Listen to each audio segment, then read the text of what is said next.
Piye was an ancient Kushite king and founder of the 25th dynasty of Egypt who ruled Egypt from 747 BCE to c. 722 BCE. He ruled from the city of Napata, located deep in Nubia, modern-day Sudan. Name: Piye adopted two throne names, Uzamer and Sniffer. He was passionate about the worship of the god Ammon. Like many kings of Nubia, he revitalized the moribund Great Temple of Ammon at Jebel Barkal, which was first built under Thutmose III of the New Kingdom, employing numerous sculptors and stonemasons from Egypt. He was once thought to have also used the throne name Menkaperra, but this prenomen has now been recognized as belonging to a local Theban king, named Ini instead, who was a contemporary of Piye family. Piye was the son of Kashta and Pebatma. He is known to have had 3 or 4 wives.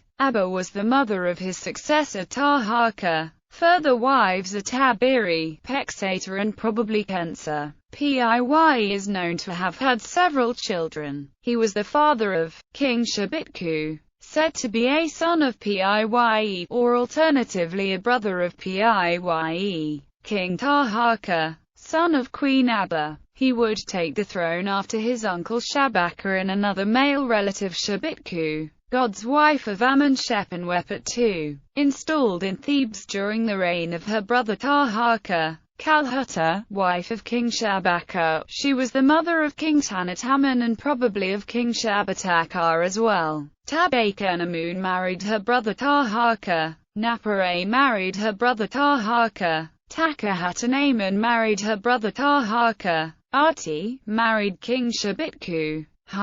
Known from an offering table of his daughter Wajana from Thebes. Kaliat, governor of Canada according to a stela found at Barkal. Princess Mutadis, chief prophet of Hathor and Mut in Thebes and daughter of Piye according to Morkut.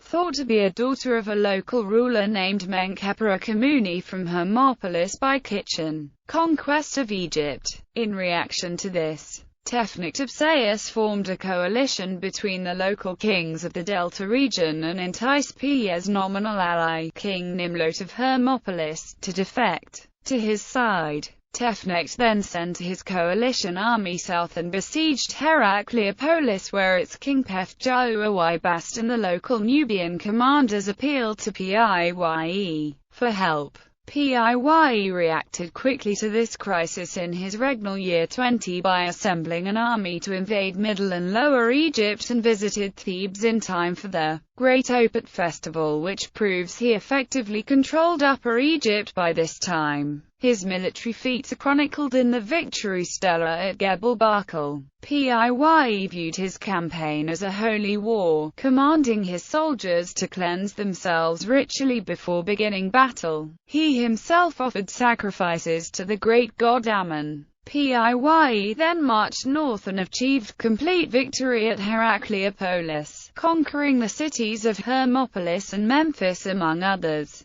and received the submission of the kings of the Nile Delta including Elupert II of Leontopolis, Isorkon IV of Tarnis and his former ally Nimlot at Hermopolis. Hermopolis fell to the Nubian king after a siege lasting 5 months. Tefnut took refuge in an island in the delta and formally conceded defeat in a letter to the Nubian king, but refused to personally pay homage to the Kushite ruler. Satisfied with his triumph, Piye proceeded to sail south to Thebes and returned to his homeland in Nubia, never to return to Egypt. Despite Piye's successful campaign into the delta, his authority only extended northward from Thebes up to the western desert oases and Heracleopolis, where Peth-Joawibast ruled as a Nubian vassal king. The local kings of Lower Egypt, especially Tefnut, were essentially free to do what they wanted without Piye's oversight. It was Shabaka, Piye's successor, who later rectified this unsatisfactory situation by attacking Sais and defeating Tefnac's successor Bacon reigned there, in his second regnal year. Length of reign. Piye's highest known date was long thought to be the year 24-3 Akit Day 10 date mentioned in the smaller Dakhla stela from the Sutik temple of Mut el Karab in the Dakhla oasis. However, the inscriptions within a vizier's tomb, discovered in 2006 in Deir el-Bahari, indicate that the vizier died in the 27th year of Piye.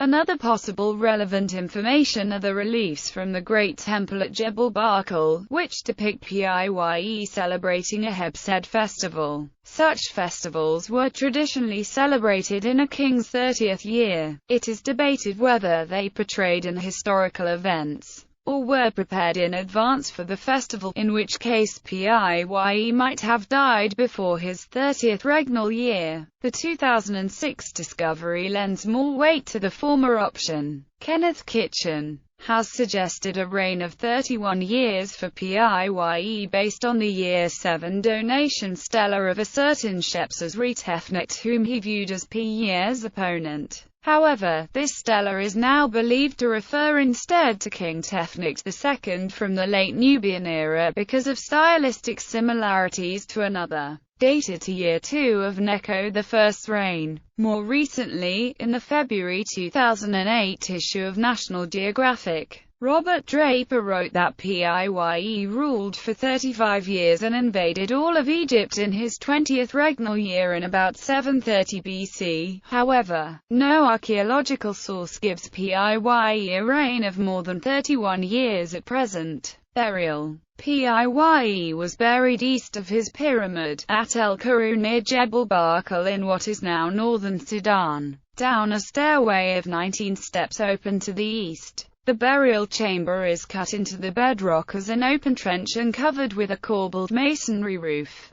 His body had been placed on a bed which rested in the middle of the chamber on a stone bench with its four corners cut away to receive the legs of the bed, so that the bed platform lay directly on the bench. Beside the pyramid his four favorite horses had been buried. This site would be also occupied by the tombs of several later members of the dynasty. Bibliography. Roberto B. Gozzoli. The Writing of History in Ancient Egypt During the First Millennium BC, Trends and Perspectives, London 2006. 5467, ISBN 0-955025663-X.